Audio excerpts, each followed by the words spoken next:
Coming to you from the Strings and Things studio in Ventura, California, this is the Strings Unraveled Book Club.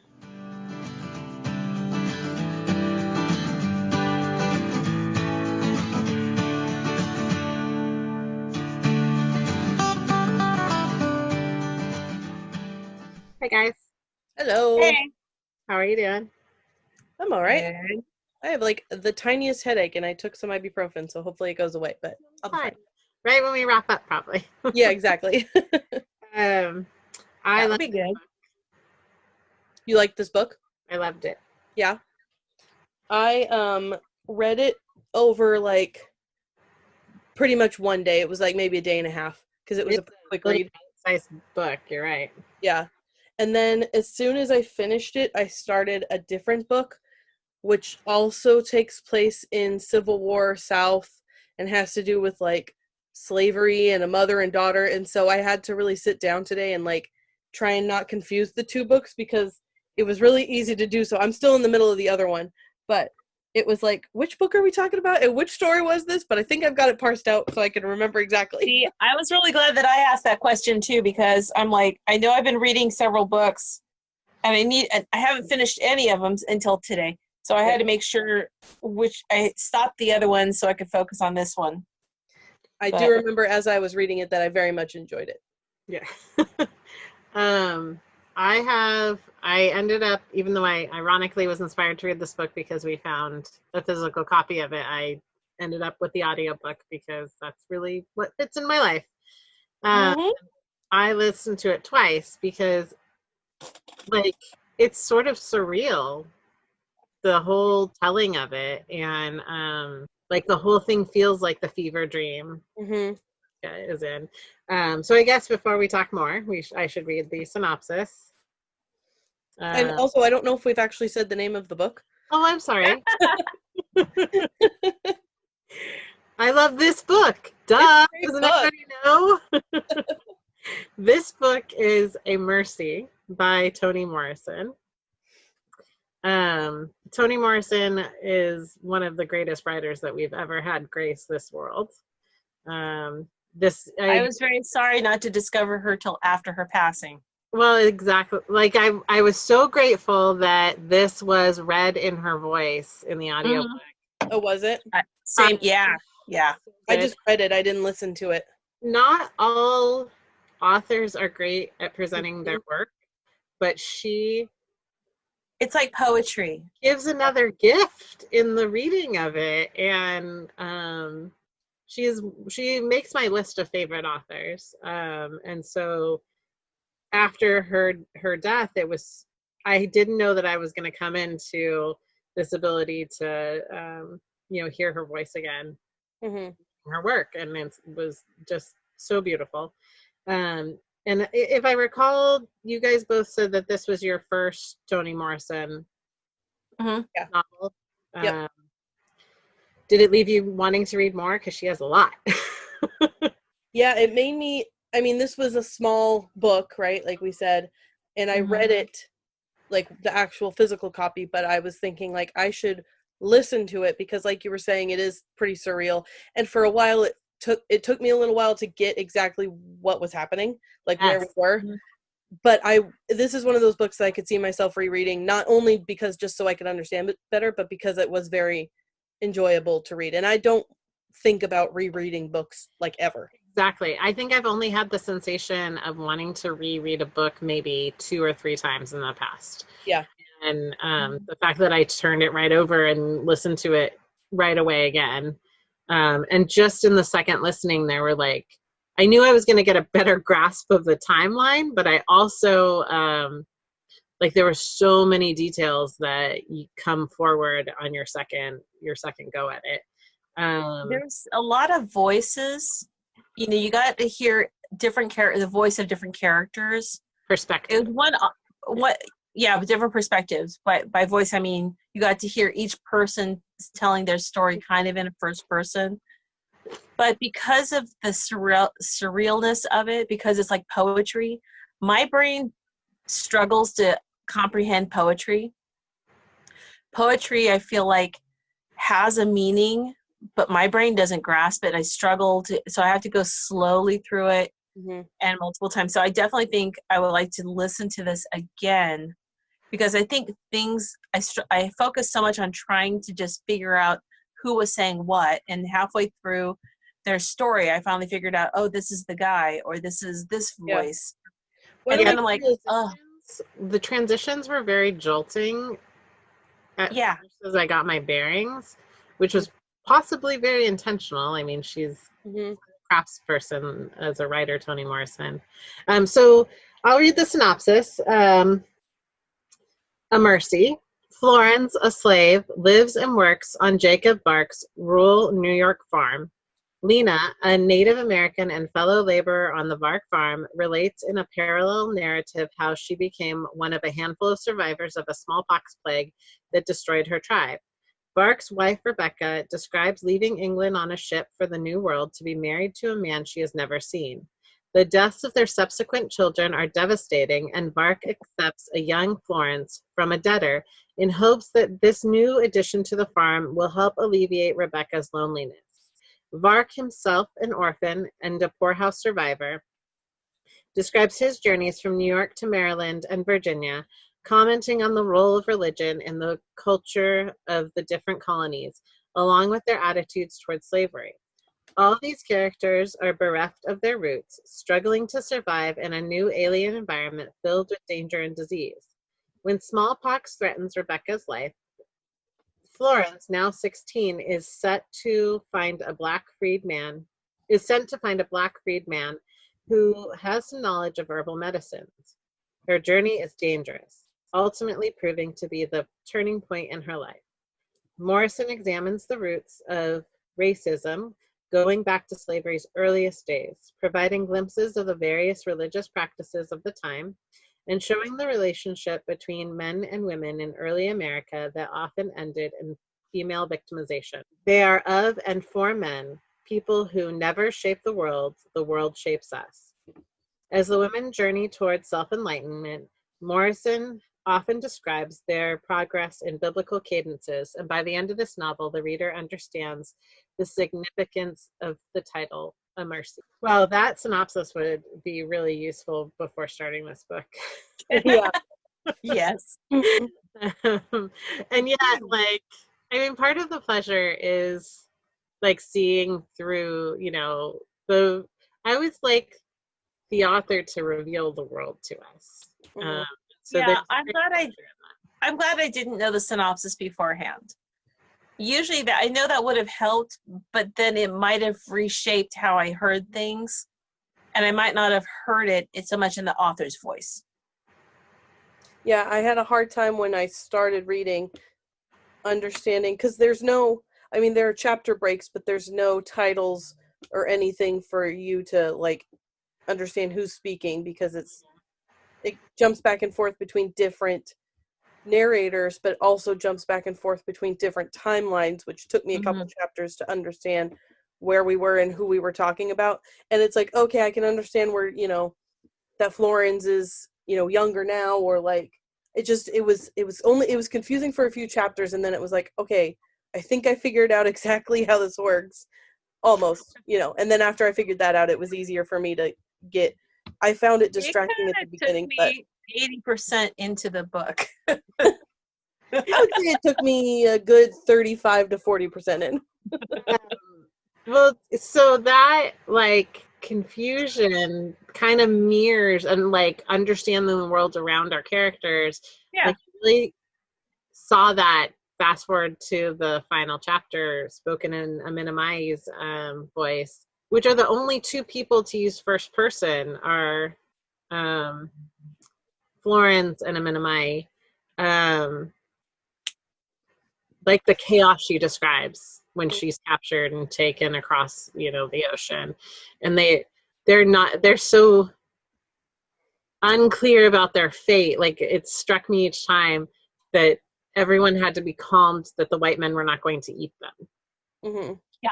Like, that's how jumbled that experience and brutality, like the brutality of that experience, that they were afraid they were going to be eaten by who they were sold to. Because, I guess, like, they were being treated like livestock. Yeah, they didn't know. But I compare that with also Rebecca's trip across, you know, in a boat, and hers was not much better. Well, you know, she was in the hold with other people that were about the same social status, not much better than, you know, the slaves.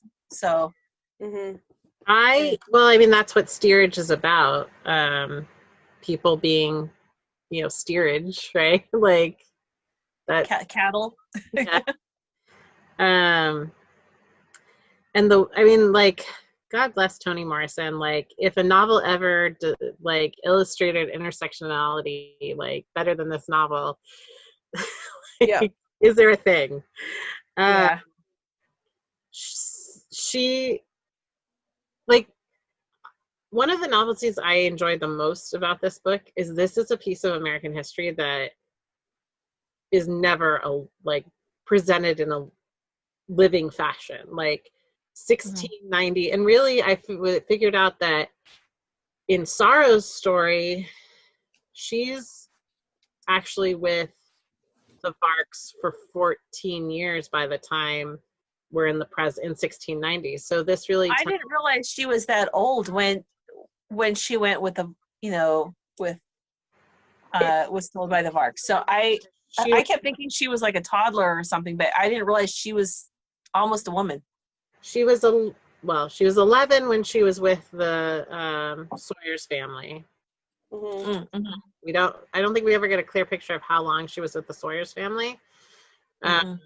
So she's 11 when she leaves, but somewhere in her telling before she gives birth, she says something about having been on the farm for 14 years. So, what is that?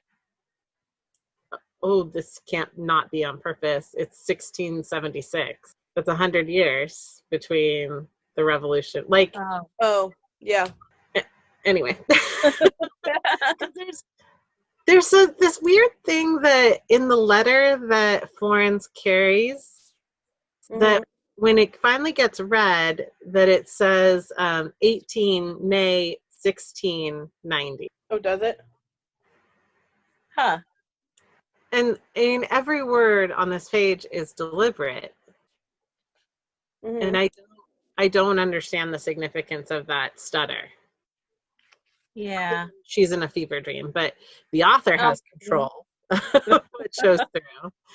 It says 18 May 1670. Oh, 18th of May. I heard it as May. 18. Oh, May. Yeah. No, I can get why you would be confused.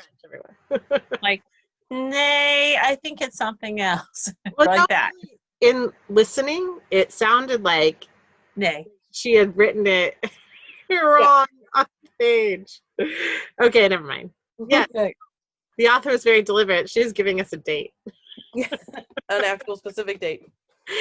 But anyway, like, this is a piece of history that is never shown through life. Like not, I don't know. It's always a textbook view, for very sterile and whitewashed.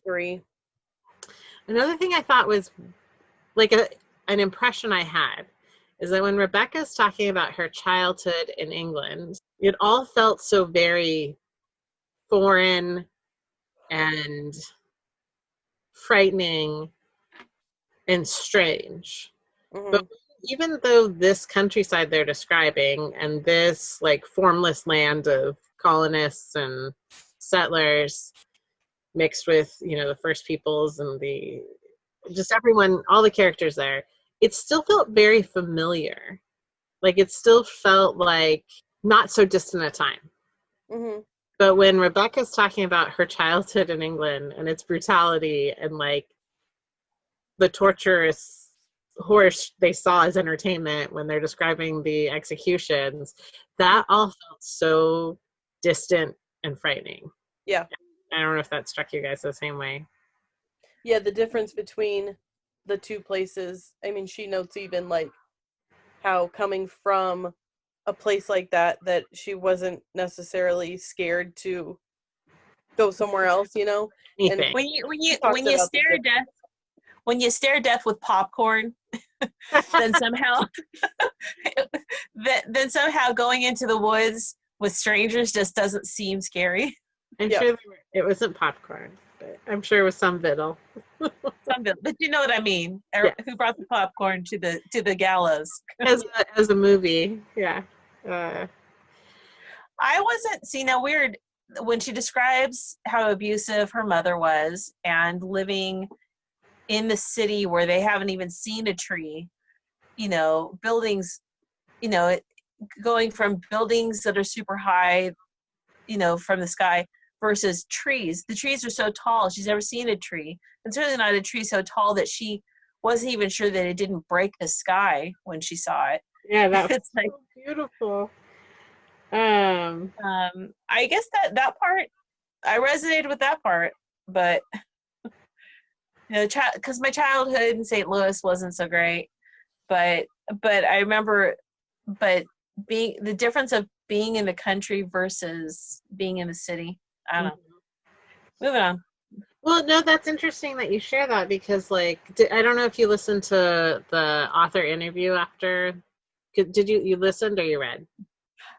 I just finished just 1 minute before we started. Oh, that's why you were literally saying I have 3 minutes left. Yeah, because I literally had 3 minutes left to read. Oh, that's funny. Okay, so you didn't have time to listen to the authors. But I will go back and do so. It's fantastic. I love having listened to Toni Morrison talk about her writing, her experience as an author. And she talks about researching and that most of her time was spent doing research, which, wow. This was pre-internet, right? This book? Yeah. This is one of her newest books. It was 2016 or something, wasn't it? Oh, okay. No. 2008, sorry. But yeah. There's internet then. It doesn't matter if there's internet, right? Because she's looking for primary documentation. Yeah. At the late 17th century.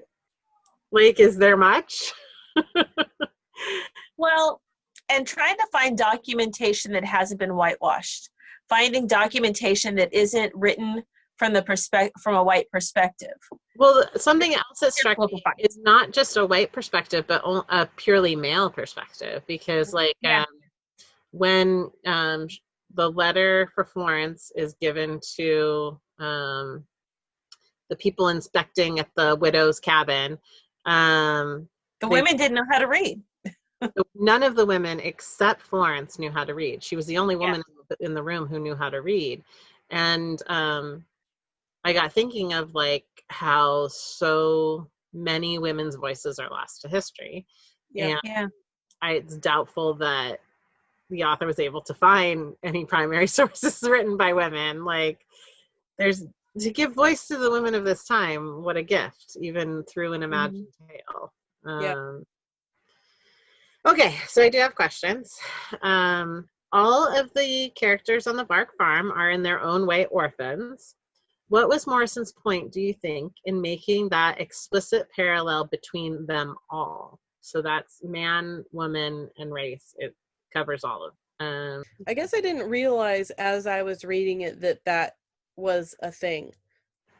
But, when you read the synopsis and described them all, it was like, oh yeah, I guess they really all are orphans. That didn't strike me when I was reading it. I don't know why, but.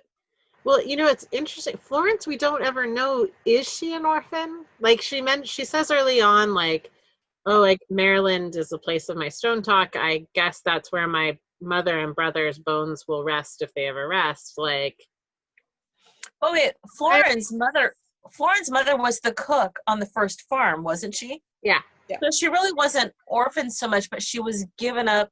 She was abandoned. She was abandoned, but when you hear her story toward the end, it's almost like her mother was wanting to give her a chance to be away from.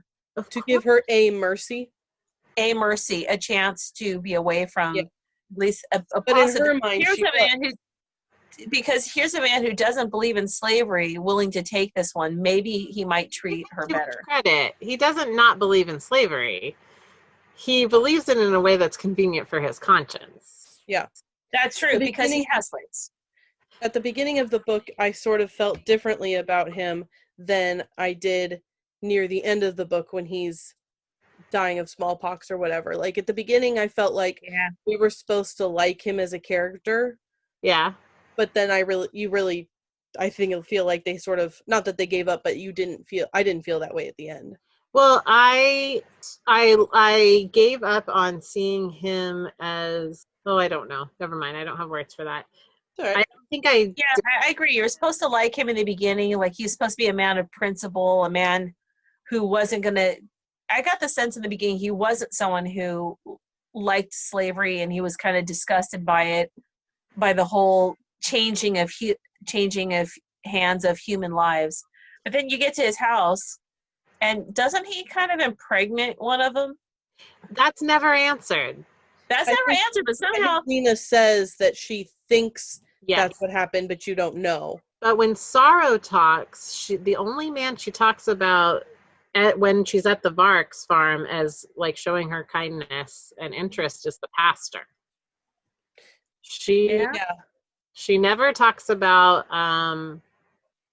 Sir coming into, like, coming at her that way. But I get the sense too that when she was given away, that she had been originally impregnated first by one of the teenage boys of the Sawyer's house. Yeah. But I don't. Well, her mom's trying to get her away from that and at least give her child a chance or something. But I want to rewind to we don't know that Florence is an orphan, but she's an orphan in her own mind. Right. Yeah. She don't know what her family became, but she's decided that her mother and brother are dead, so maybe they're just dead to her. Mm-hmm. But we never know if they are dead or alive. There's no reason to suspect that they're dead. And it's legitimate for her to feel the way that she does. She doesn't understand. Yes. I mean, she was too young. I don't remember how old she was when she left. 8. Yeah, so she wasn't old enough to understand exactly what her mom was doing. When you're 8, you still need a family. Yeah. And I think the whole book is like a mesh of misunderstood points of view. Uh-huh. So, like Florence doesn't understand her mother. Like Lena and Rebecca, when Rebecca first comes. Rebecca was told all kinds of horrible things about native women and native people. So she comes with this natural, already built-in prejudice and hatred. And then, eventually they overcome it, but it's interesting to hear it from her perspective and from Lena's perspective. Absolutely. But you can see how their troubles come from the idea that they are never fully aware, nor do they ask what other people are thinking. Like, they presume to know and act under that presumption, but they never really understand each other. And when you get a view into each of their minds, you don't you see how things have gone awry. It reminds me of a t-shirt I saw today. I saw this one with a t-shirt that said, "I'd agree with you, but then we'd both be wrong." And it's kind of like their same attitude of, I talk to you and maybe I'd listen to your point, but then we. Yeah. So we're talking about how all of them see it differently, like see the world differently and perceiving the world differently. But why do you think that Morrison put that line of connectivity throughout all of the characters? I don't know. I think they're all so disparately different. And they try to. There's some description of perceiving. I can't remember who brings it up first, but the idea that they are their own family unit. Like, what are the men's names are Willard and Scully. I think it's when Scully has his moment. I think so. But it's said before that by someone else, and I can't remember which of the women thinks it. But anyway, that they all had tried to be a family of sorts until Sir had died, or Jake.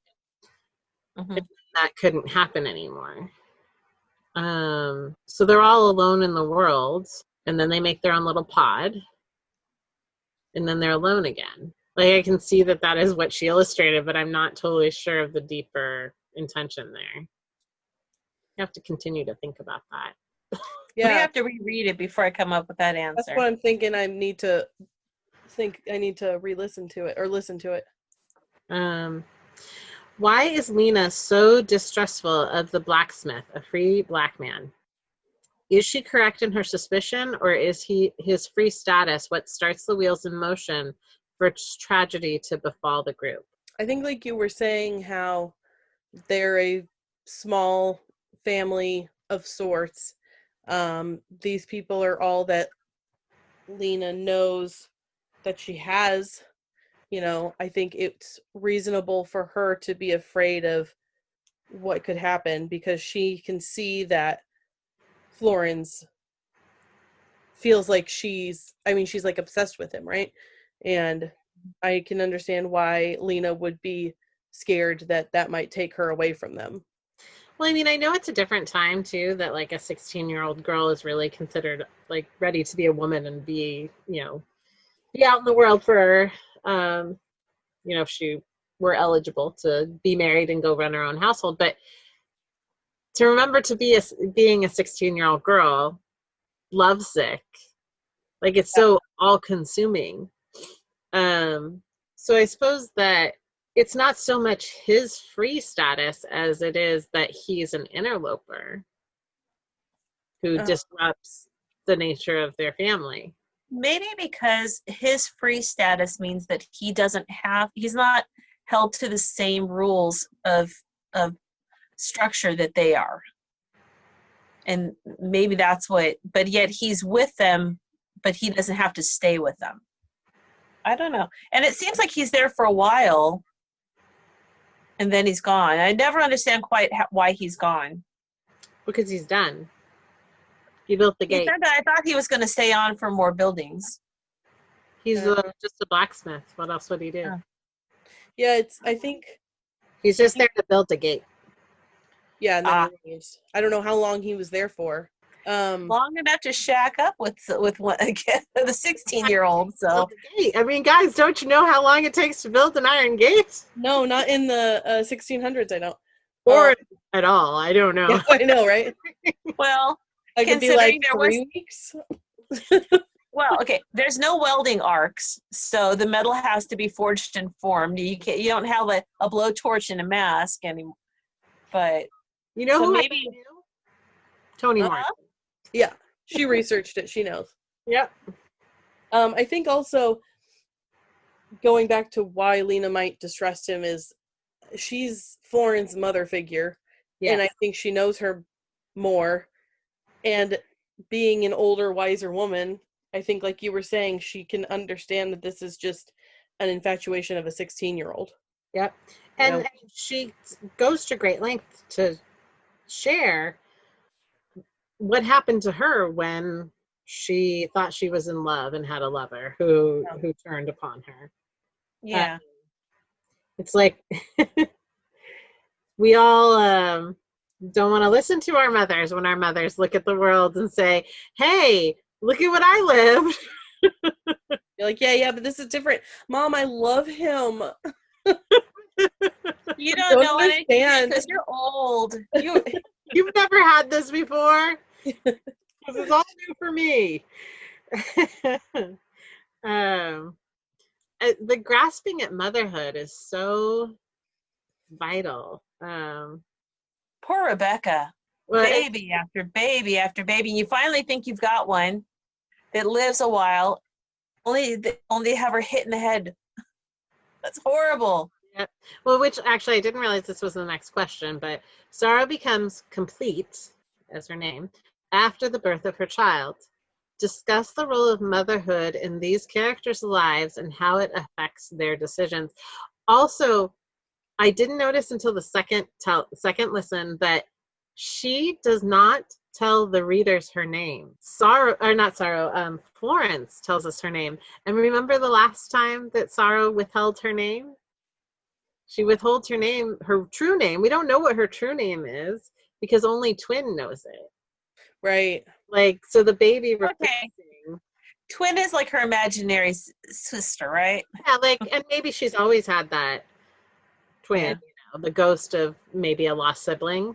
I thought it might also be a way that she dealt with the stress of her youth, of things going around her. When things got overwhelming, she sort of retreated into private conversations with, I mean, she survived a solitary shipwreck, right? Like, remember our last fake twin? I was just thinking, what book was that? That was so shoot. good. The one. Hum if you don't know the words. Yes. Hum if, I was just thinking, well, didn't I read another book where this happened? Like just now that came to me too. So discuss the role of motherhood in these characters' lives and how it affects their decisions. Okay, so we were going there naturally. I mean, it's such a through line throughout the whole book. Every character, you know, Florence is a motherless child, which I think there's almost nothing sadder than a motherless child. Mm-hmm. Lena is she is both motherless and want to be mother. Rebecca tries. I don't think Sorrow ever knew her mother. I don't know if we knew that or not. It feels like she's a missing piece of Sorrow. Like, she's not a part of Sorrow's identity that she talks about to us. Mm-hmm. Because she would have been too young when she was on the ship. Well, I wonder if her mother was even ever on the ship. Like, I was sort of imagining. No, I get the feeling that Sorrow was on the ship by herself. I didn't think she was with, because you just never hear any connection in her story of how she gets here. She never even mentions a parent. You don't know anything about her, though. You don't know her name. You don't know where she's coming from. So it would be understandable that she also doesn't know her mother about her mother. Mm-hmm. But she does mention a parent. The captain was her father. Mm. Oh, that's right. She does mention. That's right, because she had never until the shipwreck. She had never been on land. She'd spent her entire life on a boat. So I was imagining that, like, Sorrow's mother, maybe she was kind of like one of the women that came over with Rebecca, chosen as the captain's favorite, and then maybe she died in childbirth. Could be. And so do you think her father was white or black? Because if she was the captain's daughter, it would have been quite a thing to have a black captain of a ship. Well, I doubt that he was black. I'm sure he was white. And in fact, we don't even really know if Sorrow is from Africa. We don't. I guess not. We don't. All we know about Sorrow is that she has unruly red hair. Yeah, you don't really know a whole lot about her. Right. But I thought you're right. She had really red hair. But why would she automatically be taken as a servant?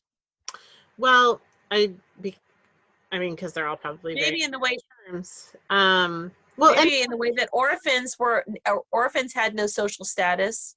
Well, an orphan would have been a servant or something else. What is the little boy who is with the blacksmith?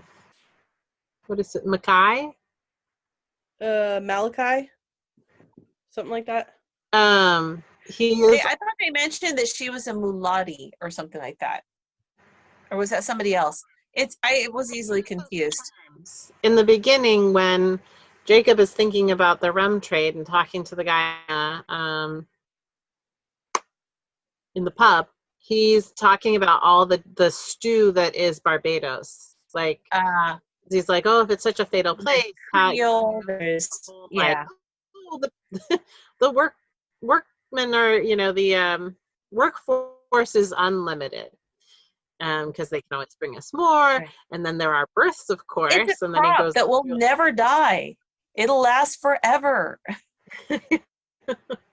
Which part? The humans or the sugarcane? Yes. Yeah. It says so. I found I just did a little Googling on this website called Literary Charts, I guess.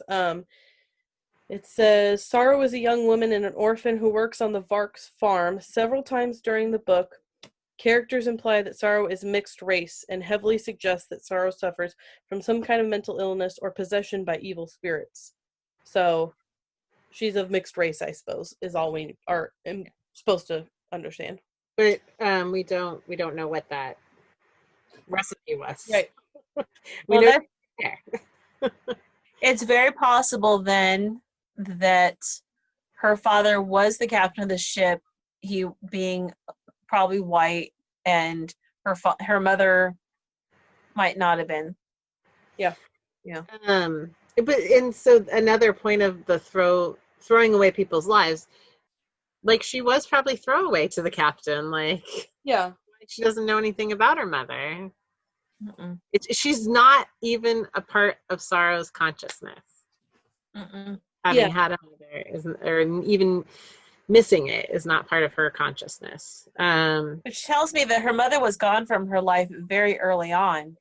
So for Sorrow, her becoming a mother and becoming her new name complete, like that is what motherhood is for her. It is that missing piece. Rebecca, it's a fruitless search and striving. Like, I've never been able to understand in human history how women carried on through such loss. Like the loss that is described in this book for Rebecca of the many children. I kept trying to figure out how to count how many babies. I thought there was 3 sons buried, at least, and finally one daughter named Patrician, who lived to how old? Like 10 or something? Huh? 4. Yeah, she was what? little. Oh, she was little. Yeah, she was 4. But I thought she had a couple of her children live a little bit longer, but then were killed by disease. I don't know. None of the brothers made it to be out of infancy. Mm-hmm. Okay. But there was somewhere in there where she says something about the babies that followed. I don't know if she's talking about, and I think it's when Lena's speaking. I don't know if she's talking about the babies that followed first or babies that followed Patrician. But 4 dead children. Yeah. Yeah. I didn't think there were any babies after Patrician. I thought Patrician died. No, I thought that the husband died, then Patrician died, and then she got ill. No. I think Patrician died first.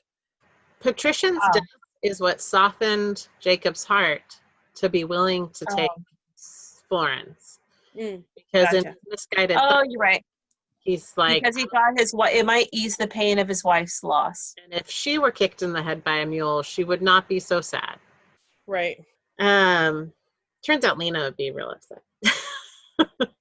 I mean, it's a testament to the strength of women that happened throughout history all the time. It's only in recent history that's not as big of a thing that we have to deal with, you know? Infant mortality rates are, skyrocketed back in the day, whereas nowadays it's not something. It's more out of the ordinary for that to happen now than like for hundreds and thousands of years that happened. Yeah. I remember going to parenting classes when I was pregnant with my firstborn in the 90s. And they had said that as of the turn of the century in the early 1900s, a woman would have to give birth 12 times to see 3 of her children live beyond 12 years old. Because that's after industrial age and better conditions. Can you imagine how many? So I mean, can you imagine giving birth 12 times and having 9 of your children die? No, like that's unfathomable to my heart. Yeah. Yeah. Wow. Okay. Who else? We could talk about Florence's mother, who we don't hear from until the end of the book. Her perspective. That payoff is so perfect. Mm-hmm. I mean, because I think as adult women reading it, we suspect that at least by the time Jacob tells it. So that's the second time we hear about Florence being offered. First we hear Florence describing it, and then we hear Jacob's take on it as part of the debt, and his heart changing to the idea of taking her on. At that moment, of course, I'm like, well, your mom's trying to help you. Mm-hmm. But you don't really believe it until you hear that last telling from Amunamai. Yeah. It does sound awful. Don't take me. Take her. Here's my daughter. Definitely the first telling through Florence's eyes, I think mom is a villain. Yeah, Yep. definitely. Who's just smitten with the new baby. Which she never matures out of. Like, it's both her downfall and her watershed moment is that because she has the dream where she sees the little boy that the blacksmith cares for in the same role as her little brother. Mm-hmm. And she never ever forgives that moment, which is part of her hatred of that little boy, which keeps her from being with the blacksmith. Yeah.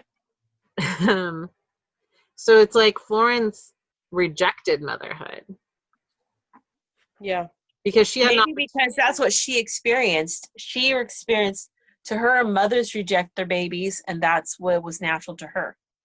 Well, I'm not, maybe, like, I won't discount that, but, like, she saw the little boy as a roadblock to the blacksmith's love, just like her brother was a roadblock to her mother's love. Mm-hmm. Yeah. Okay. Sorrow believes that her first child may have been alive when Lena placed it in the river. Could this be true? What are the implications? Also, discuss why Lena distrusts and ostracizes Sorrow and if she is justified. Go ahead. Oh, I was going to say, I didn't question. When we heard from Sorrow's perspective, for a long time you think of her as this, like, unstable person. But I felt like when we read from her perspective that I understood her better, and I didn't question. She thought that she saw the baby breathe or whatever, and I didn't question. Like, I believed her that I think she did see that. Like, I don't know why Lena would lie to her like that, but it's, yeah, I guess it just boils down to, why does she not trust Sorrow? I didn't believe that Lena killed the baby until right now, like as you're talking. Because going back to Lena's distrust of the blacksmith and thinking of that through the idea of that as an interloper. Yeah. I don't think that Lena has it in her to kill a thriving baby. I feel, okay, what is it when people are, I can't think of the right word. I've been sitting here trying to think of it. When people believe in myths and they believe in, like, they... Superstitious? No. You know, like don't walk under a ladder, or be worried about a black cat crossing your path. What's that called? Superstitious. Come on. Is that what you said? Superstitious? Yeah. I didn't. No, not superstitious. Not superstitious. You know, black cats and ladders and mirrors. What is that called? The thing that sounds like superstition. I think that she is very superstitious. Because I mean, which, if you think about it, is something that she also touched upon religious superstition and other superstitions. There are different parts. That was another key part that connected the different cultures. Aren't they all superstitious? Like, every character is superstitious. So in her brain, none of the bad luck happened until Sorrow came. And she didn't want to believe it at first. But if every bad thing keeps happening, because she needed to blame it on somebody. And Sorrow is old when she comes to live with them. What? She's 11. And she comes to them pregnant. Yeah, right? She's a pregnant 11-year-old. Right. Wow. Yeah. So you could see from Lena's perspective, yes, like you said, That's I don't bad think luck. she has the I don't think she has it in her to murder a thriving baby, but I think that she knows that this girl can't handle being a mother, maybe, you know? She might have thought of it as a mercy killing, because she might have thought it was more bad luck bringing into the house. She might have thought she was trying to protect the mistress and her one living child. I mean, you could think of it as protecting Lena. You could think of it as her trying to protect Sorrow. You can think of it, you know, in 100 different ways, but you don't actually know because Lena doesn't talk about it. I thought Lena even said that she'd heard that, but she didn't want to believe it until the last death, till more death kept coming. The death of the master, the death of, I don't know, my timelines are still all turned around. Yeah. Well, I'm trying to think, actually, I remember now, I misspoke. It's Rebecca who said she'd been there for 14 years, which means that Lena had been there for 15 years. So I don't know how long Sorrow has been there. I know that Sorrow is 11 when she comes to the farm. Uh-huh. Don't you think it's weird that she never sees Sorrow as a victim? That this was done to Sorrow, that she was victimized. Right. And Lena, how can you not? Lena doesn't see herself as a victim. No, but what I'm saying is, if you saw an 11-year-old come pregnant to you, wouldn't you have felt that someone had victimized this young child? But that's not how Lena was victimized, and that's not how she was treated, nor how she views herself. She doesn't view herself as a victim. What I'm saying is Lena doesn't seem to have the compassion of seeing Sorrow as a victim. Yeah, I don't know why. Sorrow is the cause of bad luck, not the victim of bad luck in her mind. Yes, because Lena doesn't have the concept of victimhood. I'm not to praise her. I'm just saying she doesn't have that concept because that's not how she was treated nor what she was taught. She was taught she brought it upon herself, which is the only way she can view sorrow, even though what 11-year-old brings it upon themselves? I don't understand why she's open and motherly to Florence, but not to Sorrow. Like, what is it about her? Because I guess it comes down to, like you're saying, superstition. If she's a mentally unwell person, then in her mind, it probably comes from the devil, you know, that she maybe has possessed or has had some sort of experience or something like that she doesn't understand. She doesn't understand mental illness. Upon citing her, she hated her, right? Yeah. And so, I mean, red hair throughout history has been considered unfavorable. Like, lots of redheaded women were considered witches. Yeah. And were drowned. Hair aflame from mayhem. That's something Rebecca says. Mm. So, of course, that's someone who's actually burning at the stake. But so maybe Lena feels justified. As the reader, I think we can't. Like, I think all three of us have expressed that we don't understand why Lena behaves the way she does in one hand. But maybe it came down to when Lena was exposed to the religious people earlier in her life, and she was kind of forced to join the religion even though she didn't believe it in her heart. But some of that the religious superstition rubs off on you. Even the culture still taints you in some ways. Well, she embraced their religion.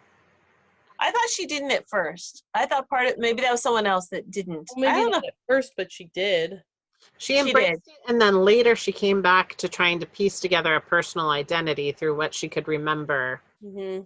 She goes through this process of boxing up and keeping what she remembers from her childhood and the rights and the things she learned, and then she boxes up and purposefully forgets the rest that is not of use to her. Like, I noticed Rebecca also came, and when she first came, was not really connected to the religious people of the area. Is why she was glad that there was some distance between them and the villagers. But after the death of her husband, it's like and after her own sickness and recovery, it's like she flips a 180 and becomes hyper vigilant religious. Right. Yes. It's, and you, in the second listen, I heard it happening because she has like her internal dialogue is the kind of, I think it's the meatiest and longest, at least the longest with one straight through line. That you hear her like reasonable, then pleading, and then her transition to like, God, if you let me. I mean, she never says this, so you know, if you let me live, I'm gonna believe. Right. But clearly she does. Yeah, but she does. Like the other women describe her like quiet muttering to herself, like Sarah's like the silent speaking that she does, and yeah, I thought that there was an interesting take. She goes, now, why did we think it was, she goes, why do we think it was bad when she spoke to herself? Don't we all process to ourselves? You know, Yeah. he processes it and talks so loud himself when he's doing a list of what he needs to do. Why is it, I thought that was an issue. She even pointed out, one of the characters, I can't keep track of who, pointed out, why did we think that she was crazy because she talked to herself when we all sort of talk to ourselves? But somehow when she does it, it's crazy. It might have been Sorrow in the wrap, or I'm sorry, Florence in the wrap up. Like later, Florence is like, Sorrow's all right. Yeah. And Sorrow really does become like, she perseveres to the rises to the top of her circumstances and this story. She is a blissful mother. She is looking towards the future because she's thinking about escaping. I'm not sure that Lena killed the baby. We don't know. Does Sorrow get pregnant more than once? Yes. Okay. She is pregnant twice, once at 11 and once in 1690, during the fever of her mistress. And she gives birth to that baby, who is a baby girl, who is healthy, and she dotes on. Gotcha. Florence tries to interpret signs from the natural world all around her. From where does she develop owls? Yeah. From where does she develop these superstitious beliefs? How do they serve her in navigating the colonial world in her young adulthood? I think she gets them from all around. She gets doses of it from everyone around her. And it starts with the priest who's helping them learn. And then, I mean, her brush with with Ruin in the widow's cabin, which I think is like such an interesting vignette to show people forcing their will on others. Florence is just passing through. Yeah, what she's they took her papers. Yeah, they sent her on her way, but never gave her papers back. Sent her on her way. The daughter escaped. Yeah, the daughter helped her escape. They wouldn't have let her leave. No, they were getting ready to ostracize her demon or take her out as a demon, which Jane is the name of the girl in the cabin who they think is possessed. Right. I love their parting because Florence is like, thank you. And the girl is like, no, thank you, because you came, they stopped looking at me. Yeah, that gave me a break. You've got it bad, but maybe someone else will have it worse.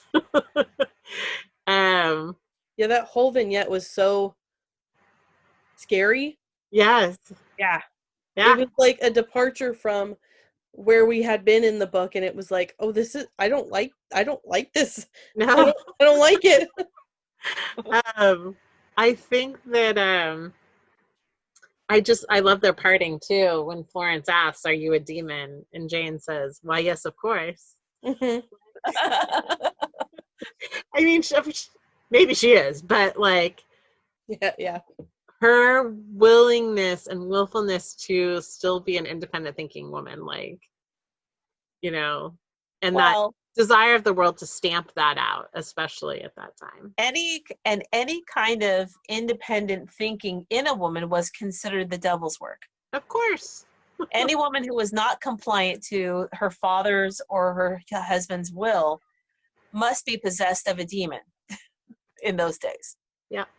So, the religiosity that she's exposed to, she gets Lena's influence, and then perhaps even to her earlier days, or maybe that brush with like demonic possession in the cabin, when she goes to the blacksmith's house and she's charged with caring for the little boy, she thinks the corncob doll holds his power, is it like his familiar or his talisman. Yeah. And then she sees he throws it in the corner discarded, so he's not protected anymore. Yeah.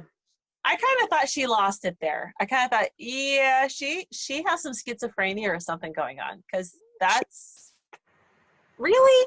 She's a girl in a world. Like this question. Yeah, I mean, her whole journey has been long and terrifying, and then she gets to this place and she's like, she's not a mother, right? And the blacksmith's like, hey, take care of this kid for me. And the kid's scary to her. Like, yeah. What is she supposed to do? And Karin. Probably not hit it over the head. Did she hit it over the head and attack the child? No. Okay, I'm totally mixing up stories. I think, and I tried to catch it both times I listened, I'm pretty sure that because it says, and then I had the hammer or something like that. I'm pretty sure she beat the blacksmith up with the hammer. Yeah. Yeah, I don't remember exactly how that went down.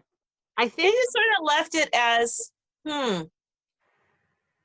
But he must have left, but he left, and I guess so she was left to watch the boy while he went back to help the mistress? Which was no help at all. He was not actually needed. This is she pulls the kid's arm and like pops it out of its socket. Oh. Which, when they're at a certain age, is kind of easy to accidentally do. My brother-in-law almost did that to my son. When my son wouldn't stop bothering him, he pulled my son by the arm and yanked him up and said, stop, of which we all got on his case about, because you don't touch my child. But at the same time, almost, and Ian was about 6. Yeah, my niece broke her leg walking off of a step. Like, children's bones are... I broke my arm 3 times when I was a kid. Like, it's easy to do. Yeah. So, which I think, I mean, she's like, it snapped like the snap of a chicken bone when you're eating or something like that. Like, she didn't realize her force upon him. Yeah. Yeah. And she tried, and she was going to explain. She goes, let me explain. But he's like, no. Yeah. Well, there's a part, because they talk about, like, when Toni Morrison is interviewed at the end of the audiobook, the interview asks about, actually, that's the next question. Just kidding. I won't ask that. We're ahead of it. Yeah. So do you think that, like, we didn't answer the second part, so, like, how do her superstitious beliefs serve her in the colonial world? I think that she knows when she's in grave danger. Like, obviously, she knew that the situation in the cabin was dangerous. I don't know that she really understood how dangerous it was. Yeah. And then I think it's a disservice to her in dealing with the little boy that she thinks that he's a demon sent to take her future away. Yeah. Okay. What does the blacksmith mean that Florence has become a slave? What do you think of the free blacksmith and his treatment of the 16-year-old Florence? You know, I was just looking in the book at that part. She says to him, are you like, they're yelling and he's telling her to leave. She says, are you meaning I am nothing to you, that I have no consequence in your world? It's like, well, yeah. I mean, you were someone that lived at a house where he worked once, and you did couple up, right? But if you think about it from his perspective, he's a free man. Like, he can go as he pleases. Like, in his world, I don't think she's of any consequence to him. And when he does show up and expects the most out of him, he's like, why? I'm here. We can be happy together again. And he's like, what? No, I don't. I don't totally agree with the idea that he didn't hope she could be more, because there's this huge tension when he arrives at the farm, right? He arrives, he looks at the mistress, he's like, you're fine. You didn't do anything. They feed him. Sorrow's waiting outside listening. And finally Lena says, where is he? Or where is she? Uh-huh. Yeah. And he says something evasive, and then he said, when will she be back? When she darn well feels like it. In her time. But so then he figured that she'd be coming back. Or maybe. Or he's just evading the answer, and because he still never talks about what happens. We don't know that she ever comes back. Yes, we do. We do? Yeah. Dang it. The problem when you try to binge listen to it is you miss so much. Like I told you, I got confused over who was doing what. Confusing. That's why I had to listen a second time. It's not you. Like, for sure, okay. It's not you. She comes back 2 days later, which I think is amazing because it took her more than 2 days to get to him and through great peril. Yeah. But she comes straight back. It's not perilous. Like, she talks a little bit about the trouble of coming back, and that now, Mom, you'll be so, she doesn't say Mom, but she's speaking to her mom in her head that she'd be so proud. My feet are as hard as that's right, slippers. Mm-hmm. Yeah, I think that's kind of, I got the sense when he said that you are already enslaved, you're a slave. I thought he meant more than just her physical condition of being owned by someone else. Yeah. Mentally, the only place she was going to be secure and call home was her slave home. Kind of like, it's like when a horse gets loose, they always make their way back to the barn kind of idea. It's allowing so in the last bit from the mother, there's a portion where she says, she speaks of like taking dominion over someone else or giving it to someone else, how it describes them. Like, can you look for it, Katie? Is it, yeah. Is it like at the very, very end? Yeah. Very, very, very, the last paragraph. Yeah. So she says, like something about when dominion is taken from you, it's one thing. So it says, to be given dominion over another is a hard thing. To wrest dominion over another is a wrong thing. And to give dominion of yourself to another is a wicked thing. Okay. So that sentence, I think, completely illustrates the answer to this. Like, she wants to give her dominion of herself from the mistress and master to the blacksmith. Yes. In her mind. Like, it's like not even her physical being. No, it's somebody else to be in charge of her. Yeah, like instead of her taking charge of herself. Yeah. And so, like, he left this precious child in her care to come back. So, like, I think that he always saw the idea that they could possibly become a family. Maybe. And that's why he was evasive about... Until he comes home and sees the child harmed. And then... Right? Right? Like, didn't you want to... And then he's like, hell no. Yeah. So then when he sees that behavior, that is when he makes judgment on her and turns his heart from her. Mm-hmm. Yeah. She thinks it's happened already before he's even left, which is why she's despairing. Yeah. What do you think of his treatment of 16-year-old Florence? I mean, I think he gave her a chance. Mm-hmm.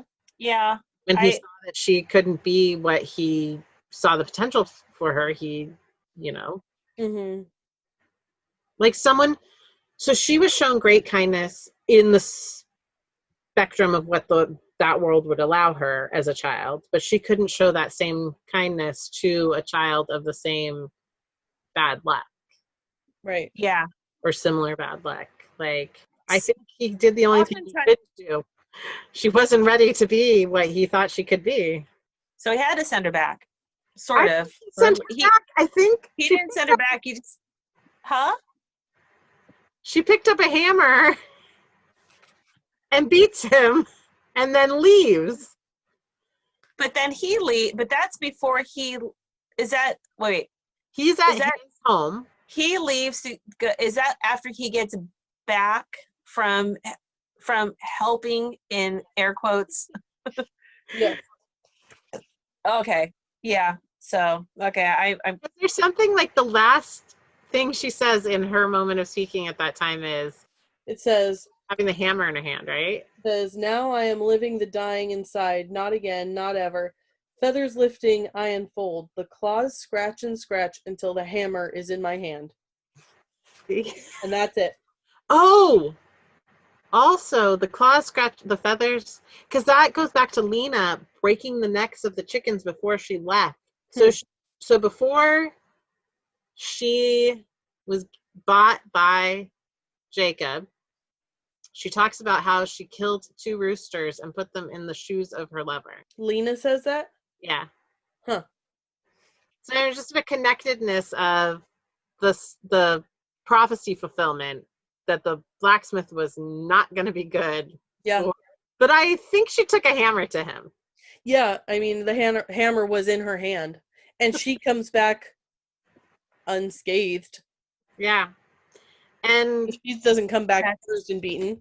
So that's true. So she definitely must have gotten the better of him. Well, in her last voice, when she's describing scratching the words with a nail in the new house, she said something about, I don't know if you live and if you'll have to come here or crawl to see these words. Which then I finally connected when I heard that the second time, like, oh, she might have murdered him. Yeah. Dang. I don't know. Thinking about all of the characters of A Mercy and the time and place in which they live. Sorry. I just flipped to a different page. It says, the hammer strikes air many times before it gets to you where it dies in weakness. You wrestle it from me and toss it away. Our clashing is long. I bare my teeth to bite you, to tear you open. You pull my arms behind me. I twist away and escape you. The tongs are there close by. I'm swinging and swinging hard. Seeing you stagger and bleed, I run. All right. So she didn't kill him. No, she didn't kill him. Sorry. But she fought him off. She probably could have or wanted to. If she killed him, they'd probably be in pursuit of her. That's true. So there'd be no, the epilogue of it all. I don't know. Would they? Because he was still a black man, even though he was a freed man. Well, yeah, but she was a woman who assaulted a free person. That's true. And besides, everybody loves a good, flogging, hanging. Popcorn. What? Yeah. I'd still be hanging, I guess. Maybe a burning at the stake because she is a reckless woman. Mm-hmm. I never understood that part of history. That was public deaths were as entertainment. I never got that. But that spectacle, it's a spectacle that speaks to our animal nature, and I don't think it's fully left us either. And in a world where people were a lot closer to death and around death more often, it wasn't as horrific, I guess. I think that the girl Rebecca speaks to it being horrific, but really having no other choice. And then the people around her were enjoying it, so it must be enjoyable. Yeah. And it's not like that's absent from our culture. We've just supplanted it with horror films. Podcasts about murder. Acting out. Yeah. Yeah. Wait, did you just say podcast about murder? Yeah. A good podcast. We've just changed the form of it, and we play act it instead of and synthesize it rather than really and yeah. Sometimes people are attracted to it for real too, as a form of entertainment. Thinking about all of the characters. Did I read this already? No. I think I interrupted you. Oh, okay. Good. It was a good interruption. Okay. Thinking about all of the characters of A Mercy and the time and place in which they live, the early American wilderness, what drives them the most? Economics, love, duty, faith, survival. I mean, in my mind, before you read that list, I thought survival. Yeah. I still think survival. It takes a different form for each character. I would agree, survival, but it's a different form for each character. like for Jacob, no. Jacob surviving is not enough, because that is what the women reflect back, that when he became restless and wanting more, that was what led to his downfall. Another house, a bigger house. Yeah. So status and economics for him were a bigger deal. Yeah. And, you know, the Portuguese owners of Iminamai, they are driven by economics and comfort. Mm-hmm. Florence seems like she's driven by love most of all. Yes, absolutely. Absolutely. So maybe there's no one answer that really connects them, other than they're all driven by something, because each character has their own personal desire that they focus their life on. I think Scully's driven by faith. He's one of the indentured male servant, or yes. He has faith that his term's going to end and that he's going to get paid out his, I forget, there's a name for the fee, whatever it was called. Right. His service. Their indentured fee, but I don't know, is he ever really going to, because they keep tacking on more. Yeah. Yeah, I think it just is different for each character, because I think for Sorrow, for a long time, it was survival, you know, pure and simple. But then she becomes a mother, and then I think it's probably not. I don't know. Well, I really enjoyed this book. Yep. I think that I will probably enjoy it again at some future time. I look forward to listening to it with the author's voice. Oh, it was such a gift. And that's maybe why it seemed like poetry, because her voice is like that of a poet's. I mean, it reads like poetry. It's almost like listening to her voice has a very musical quality to it. It was, you know, she told so many people's stories so perfectly, even though they were so different. Like, each of her characters were voiced so completely and beautifully, even though every one of them was so different. And I mean, and yet the same. Yeah. So, you know, I want to go back and reread some of the Toni Morrison I've already read. There are several books I've never read. The two that I for sure remember reading are The Bluest Eye and Sula. I was not aware when I read The Bluest Eye that was actually her debut novel. No. It's so rich. So if you also, or anyone listening, would also like to delve into more Toni Morrison, my current knitter I'm most obsessed with and designer I'm most obsessed with is Drunk Knitter, Sophia Talley. And she's doing a knit along or make along and book club. She's doing The Bluest Eye. And there's a free pattern that goes with it. So if, listening to this, you're thinking that, you know, you'd like to participate in that, I think it's really fun. I really enjoyed the things I've been making that are by this designer, and it's definitely a good read. So another shocking tale of children mistreated, but it's beautifully told.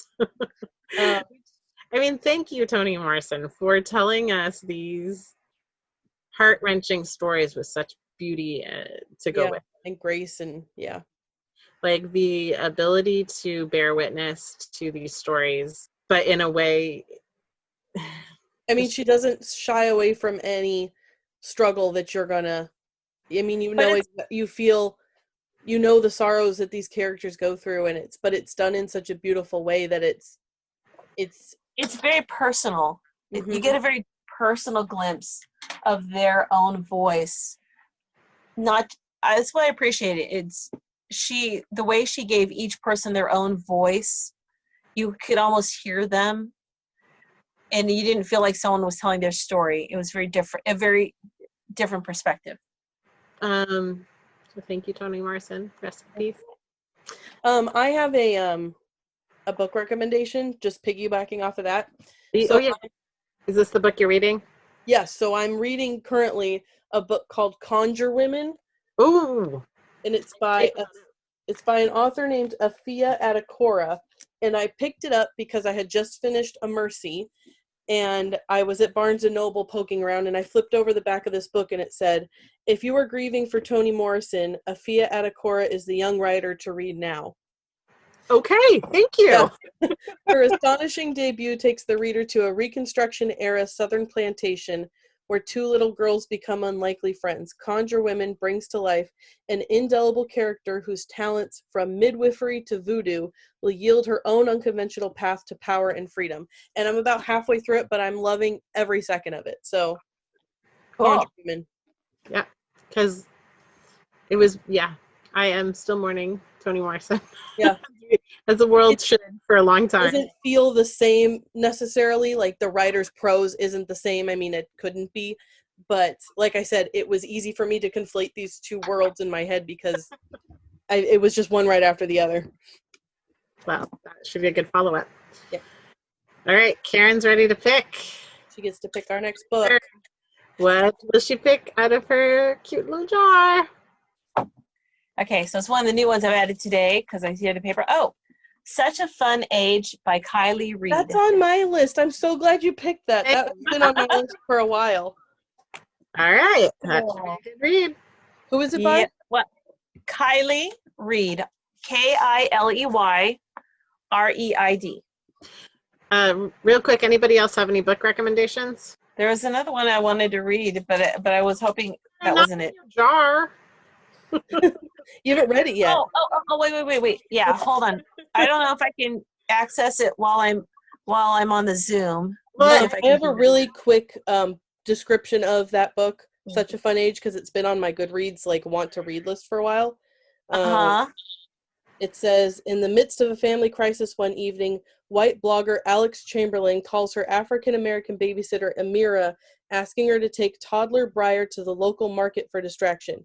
There, the security guard accuses Amira of kidnapping Briar, and Alex's efforts to right the situation turn out to be good intentions selfishly mismanaged. Sounds good. That's the little synopsis. There's another one I want to read that just came up called The Bone Jar by S.W. Kane. The Bone Jar. Read lately. I have not read it. It came up on the first reads for Amazon for June. Nice. So if you're interested in it, I think it's still free if you get Amazon Prime. But So I definitely. Okay, my must read is Today Will Be Different by Maria Semple.